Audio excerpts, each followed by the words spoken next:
Hello and welcome to episode 37 of Comic Geek Speak. I'm Bryan Deemer. I'm Jamie D. And I'm Tasha Deemer. And we have no music or anything for you here because we are coming to you from the hotel room from San Diego, California, where we just got finished attending the very first day of Comic-Con 2005. Yeah, actually it was our second day, but... well, that's true because we had the preview night last night. Which was really cool. Before we go any farther, I just want to explain my voice. It may sound like I'm talking out of the side of my mouth, which unfortunately I am, because the day before we came to sunny St. James, I was diagnosed with Bell's palsy, which is a fun little disease that basically is an inflammation of my nerve in the right side of my neck, and it pretty much forces the rest of the right side of my face not to work. So please bear with me while we do this. I don't apologize, but this is the way it's going to sound just for a little bit. So let's go on to the festivities. Yeah, well, in the meantime, it makes him look, half like the Frankenstein monster and a little bit like Droopy. So yeah, it's kind of an interesting combination. The whole Two-Face. Yes, working, he's our very own Two-Face. Except I'm not crazy. So. All right, well, today was well, first we'll start with last night.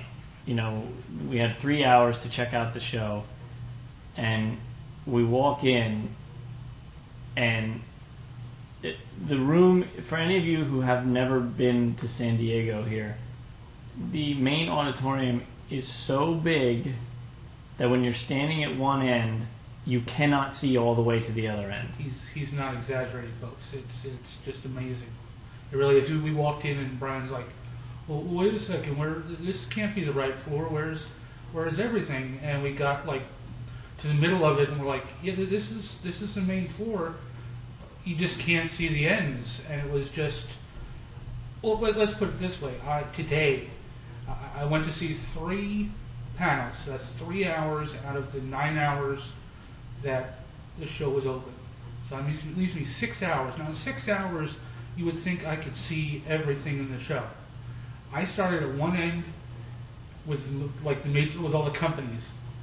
They have the companies, and there's an artist alley. There's a section of retailers and so on and so forth. Started on the company side. I've gotten exactly halfway through the auditorium, and I still actually haven't gotten out of the companies. I am still in the companies. So in an entire day, I still have yet to see everything.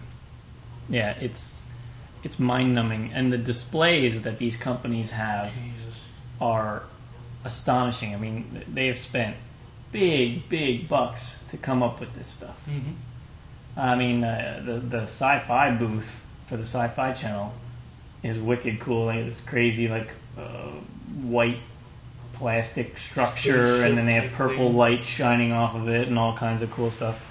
In the ad for the new Transformer movie that's going to be coming out in 2007, it's advertised as a gigantic semi that is hidden, and we're hoping they're going to unveil that some sort of secret underneath there. Well, it's probably Optimus Prime underneath. That's what I mean. But hopefully they'll show us some of that before the end of the weekend is over.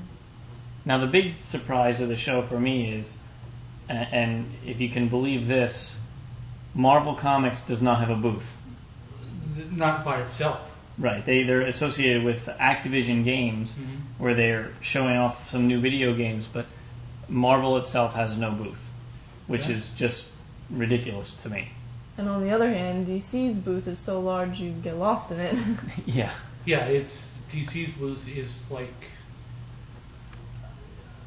For those of you who have been to Wizard World a couple of years ago, about 3 years ago, it's that size with 4 different areas for the different companies, and in the middle showing all the toys and stuff like that. And it's just crazy to go in there. You got to go in there with a hockey player mentality and just checking people in the boards just to get through. And even then, you can't get to half the stuff because they're just so many people there getting sketches and all that kind of stuff. It's neat to look at. It's very visually pleasing, but it's the craziest booth in the entire place. Yeah, it's a madhouse, and that's because once again they're making a really good presence for themselves, and as much as I'm a Marvel zombie, it hurts just a little bit to know that the biggest company in the show right now is DC. Yeah.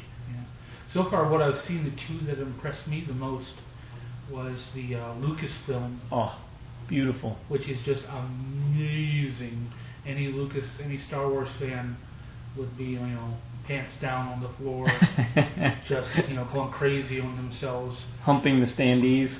There's a Lego section and they have like a Lego Chewbacca, a Lego Darth Vader, a Lego R2-D2. Life size. Yeah, these are life size recreations, and they are just amazing. Well, what ship is that they did? That's not life size, but no, they have like a Super Star Destroyer kind of. Yeah. Which is awesome. And almost, I don't think it's Lego, but it's like all this is in a giant replica of the Death Star. It looks almost Lego.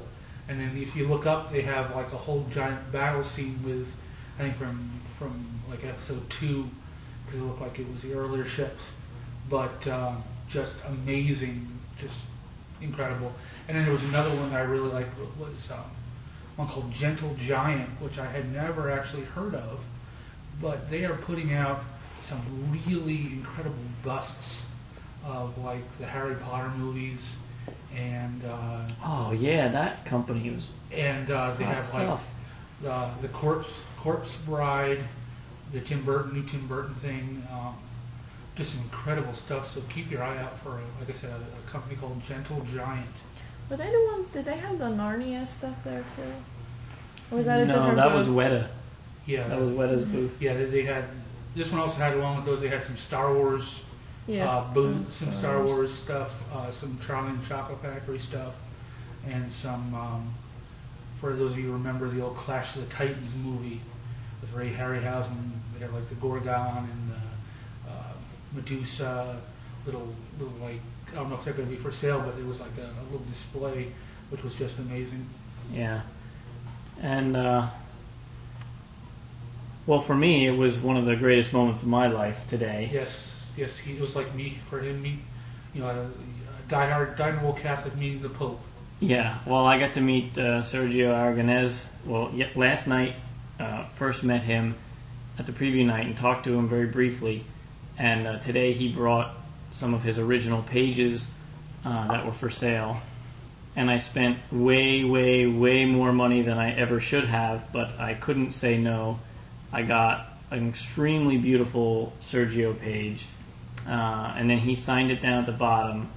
And then Mark Evanier, who was also was there, he signed it. And then I also got Stan Sakai, who does the lettering, and Tom Luth, who does the coloring. So I have all 4 signatures across the bottom of the page. It's really neat. It really is. And neat. So now I'm just about as happy as I could possibly be. And I don't need to ever buy any original art again, because this is the crowning achievement for my collection.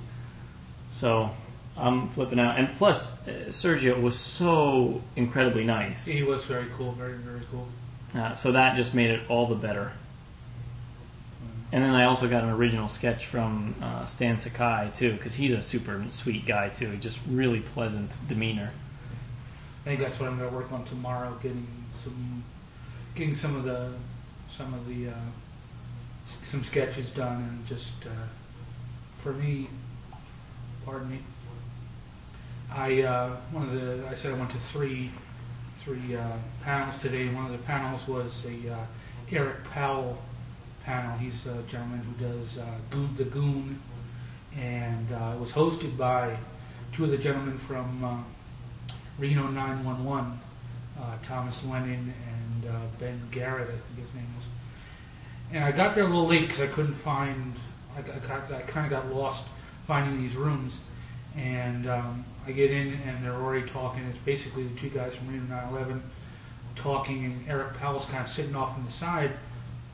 And they're talking about the Goon movie, which, for all I knew was real. And they're talking about Vin Diesel's going to play the Goon, and they're going to get this Renee Zellweger type person, maybe even Renee Zellweger, and they keep going on. And you can see Eric Powell just starting to steam up. I'm like going, what is going on here? And all of a sudden he just gets up and it looks like he's packing up. I'm like, okay, let's sit back and watch this. And all of a sudden he like takes this chair and he just goes and he wails on Thomas Lennon. Just boom, chair goes smashing over him. Thomas Lennon goes down, takes another chair, smashes it over the other guy, just starts wailing on with his chair. They all go running out, and then they start the real part. Eric Powell sits down, everybody's applauding, cheering, laughing their asses off. He sits down, and the panel goes on with him talking about the comic and going all kinds of serious stuff. And he later goes on to explain that he met these guys. Since he's a featured guest, he has to do a panel. He didn't know what the hell to do, so this was his panel. And the cool part of the story was a guy said to him, "What are you going to do with a chair?" And he's like, "Anybody who wants it, can have it." So, of course, when it was over, I go walking up. I figured by the time I get there, I was in the back. The chair will be gone, but sure enough, I got a leg of the chair. I got him took it down to him later, had him sign it. And I think tomorrow I'm going to go back and try to get him to do a sketch. But right now, that's my favorite piece of favorite piece of broken chair you have. Broken chair that I have. Favorite thing I got so far. But that was my little story for today. I think I'd just like to say that my favorite thing today was that one of the booths set up had a Wallace and Gromit. They're advertising for the new Wallace and Gromit Were Rabbit movie. And they had two of the scenes, lifelike scenes of the movie. Yeah, it was like the actual claymation models. Yeah, the claymation models, the whole display in these glassed off boxes, but they were awesome. Just the detail is amazing, and I've always liked Wallace and Gromit and the Chicken Run movie and everything, so it was really cool. And I took some photographs of that. That was neat. Yeah. Oh, and I, for any Groo fans out there, I know, I think Tikoman, right, is a big Groo fan. One of those guys. Yeah, one of the Los Comiquicos is, and I'm sure some people in the audience are as well. They announced, Sergio and Mark announced that they signed a deal for a movie. They didn't say which company it's with, but they said the key to the deal is that they have basically complete creative control. They write the script. And they can change anything that they don't like that's going on, yep. And it's going to be completely computer generated, so Groo will look like Groo, and everything else, and they'll have all the same jokes that you have in the comic, and it'll just be in motion. And yeah, this was at the Sergio and Mark panel. Yeah. They didn't say when it's coming out because they don't know, but they did say that there was some really famous director who is interested in doing it. And it's all going to be CGI, so you can, figure out which companies are actually going to, wind up doing it. Yeah, maybe that means it's John Lasseter or somebody like That's that. That's what I'm hoping. I'm hoping somebody from Pixar. Really, because to me, they're the kind of guys who would get Groo and would understand what they had to put into it to make it funny and make it. Although Pixar has only done family movies, and Groo would definitely be like a PG-13 kind of thing. So yeah, I mean, I wouldn't want to see it going much more than PG-13. No, I don't think it needs to be R, but because I really reading Groo, I don't see. I mean, all the humor is very two-leveled. I mean, it's you have the stupid stuff that he does that the kids would laugh at, but then you have the above-the-board stuff which the adults would get more along the lines of like Looney Tunes. If they made a Looney Tunes movie, it wouldn't be PG or PG-13. They could run it at PG and be all right with it. Yeah, so I don't know, but maybe it'll be the guys from SKG or whatever. But but yeah, Spielberg, Katzenberg, and Kiffin. Right? Yeah, never mind. I just lost my train of thought there for a second. But I realized it's about 10:30 and we've been going since yeah, 8 o'clock this morning. It's been a full day. But what else did I get today? Oh, I got a sketch from Steven Sadowski, too, the artist on JSA. He was a really pleasant individual. Lots of fun to talk to. So we talked to Mike Horn, president of Palisades. Yep, we got a chance to talk to him. He seemed like a really nice guy. Yeah, he was very appreciative of our attempt to promote the Cooper Perry. The Cooper Perry Fund and the Rainbow Connection Kermit action figure. They had that there. I was looking at it a little closer. It's a really nice figure. But really, we just spent most of the day in sheer awe of the size of the auditorium and the number of displays and booths and people in freaky costumes walking around. What's the weirdest costume you saw today? Does one stand out?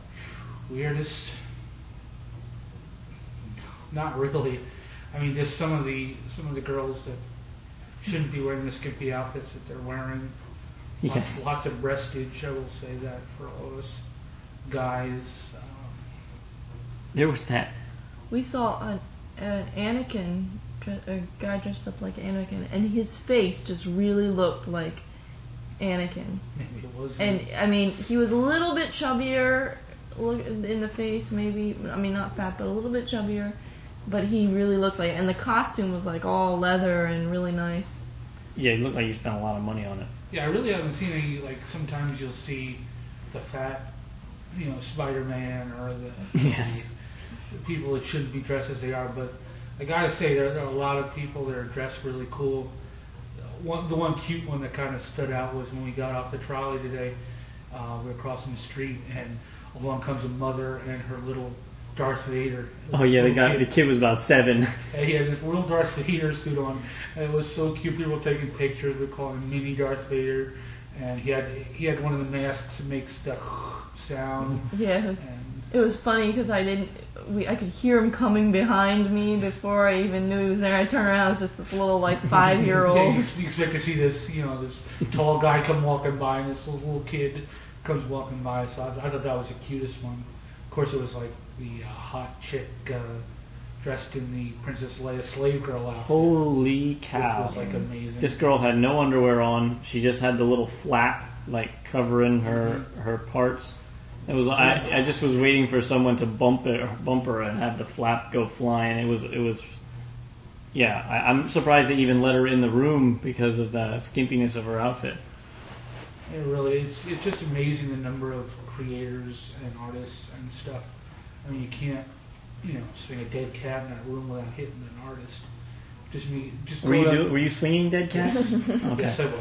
Okay. Just going up and down. I mean, some of the people the people that we mentioned, Stan Sakyle, I saw Mark McCone, Bob Burton, again Eric Powell, Phil Folio, Rob Liefeld, just sitting there, nobody was talking. It was kind of funny. All the guys from slave labor. I didn't see Evan Dorkin, but I saw just about everybody that Johan Vasquez, or however the hell you pronounce his first name, the guy this Johnny Homicide Maniac. All the guys, all the men and women from that. It's just too vast to for me to even mention everybody. It's just amazing. Neil Adams. That's right. Yeah, I thought he was a dick. I was, and I don't care if he hears this and doesn't want to talk to us, but just about everybody else you can go up to. Maybe you'll get a free sketch. Maybe they'll charge you for a free sketch. Charge you for a free sketch. Yeah, you can tell I'm almost asleep. But charge you for a sketch. I've seen that. I've seen $10 for a black and white song. That's fine. But he has a sign there that says, "Please do not ask for a free sketch. They are on commission," or something like that. I'm like, you dick. Yeah, it was a little pompous. If you don't want to give a free sketch, that's fine. Just say to the person, "I'm sorry, I don't do free sketches. They're such and such, or I do it by appointment, or whatever." But don't put it. Don't have a big sign in front of you. That turned me off. I was going to say something to him, the fact that I do enjoy his work, but that sign just turned me off to even talking to him. Yeah, it's disappointing too. I was going to say something, and now I forget. I don't have any idea anymore. Got a lot of free swag. I mean, that's what I was going to say. Yeah, stuff amazing. Everywhere you go, you get a pin here. Tons of manga sampler books. They're from every company. There was just 6 or 7 of them at least. Yeah, manga companies I never even heard of. Mm-hmm. Some big Korean outfit that had huge samplers. Yeah. like two different ones and all kinds of stuff. Pins everywhere. Yeah, lots of posters. Posters, yeah. Shane, I got you a bunch of posters coming, so hopefully you have a lot of room on your walls. But just trying to think of some of the other stuff. I picked up the official San Diego T-shirt. I picked up one of those. It's the Jim Lee Batman and Robin All-Star cover, which is really kind of cool. That's pretty much all I picked up as far as I bought a couple books. A company had some gaming books for like $5 a pop, so I decided to buy a couple of those. But like I said, I haven't even gotten into the comic book section. Yeah, I haven't even looked at comics yet. I've been just walking around looking at, soaking everything in. But what I could see, I saw like some amazing 50-cent boxes, dollar boxes. It's like, I don't really want to go through it because I'm afraid I'm going to have to go to that FedEx Kinko's and send all my stuff back to the Federal Express. Yeah, the bottom line is, if you live anywhere within, an 8 to 12 hour radius of San Diego, and you love comics, and even if you have a mild interest in comics, it is your duty to come to this convention next year. I mean, you have no idea what you're missing. We've talked about conventions before, and we talked about Wizard World Philly, and we've given some advice on conventions in general. Nothing that I have ever seen even comes close to comparing to this. So if you hear bad things about conventions, there's a bunch of smelly geeks who don't bathe and they walk around and they bump into you. You don't even care about that because you're so mesmerized by the enormity and the glitz of this thing. You have to go to it. There might be smelly geeks here, but there are a lot of hot people too. A lot of hot women, a lot of hot guys. Yeah. We were just pikers going to Wizard World Philly and all that compared to this. This is the big leagues. Wizard World Philly is minor leagues compared to this. This is just utterly amazing. This show makes the Wizard World conventions look like some guy who's got 2 long boxes on his lawn at a yard sale. Mm-hmm. I mean, and that is not an exaggeration, because I've been to Wizard World Chicago, which is even bigger than Wizard World Philly, and that's still a drop in the bucket compared to this show. Yep. So if you've been to a Wizard World convention, you have not been to a comic convention compared to this. No. It's just amazing. No, everybody is here. Every company you can imagine is here, and even companies you're like, what? Yeah, I mean, there's like, I'm just trying to think some of the other big companies. I mean, there's a huge Chronicles of Narnia, and that's all it is. It's just the Chronicles of Narnia. That's section. A lot of movie companies are here, and all the video game companies are here, and just people you don't expect to see at a comic book convention. Like, why would Paramount Pictures have a gigantic booth? It's all publicity for whatever comics they get. It's amazing. Mm-hmm. Yeah, so it's a heck of a thing. We're going to tease you a little bit. Tomorrow we have an interview scheduled. We're not going to say with whom, in case it falls through or something. Yeah, we don't want to jinx ourselves. But we talked to a very big name creator today. Yep. And we are on for an interview tomorrow. So hopefully tomorrow night's podcast will include an interview. Yep. We talked to him and he said yes to our request. So that's all I'm going to say. And tune in tomorrow and be amazed at who we got. Yeah. So I think that wraps it up. I know it's short. It's not our usual hour-long discussion, but we are quite exhausted, and we need to get up and do it all over tomorrow. Yep. So we got to make sure we're well rested. And so keep listening. Stay tuned to tomorrow, and hopefully every night this week we'll have a show wrap-up for you. And as always, keep listening, and we'll see you soon. Bye. Bye.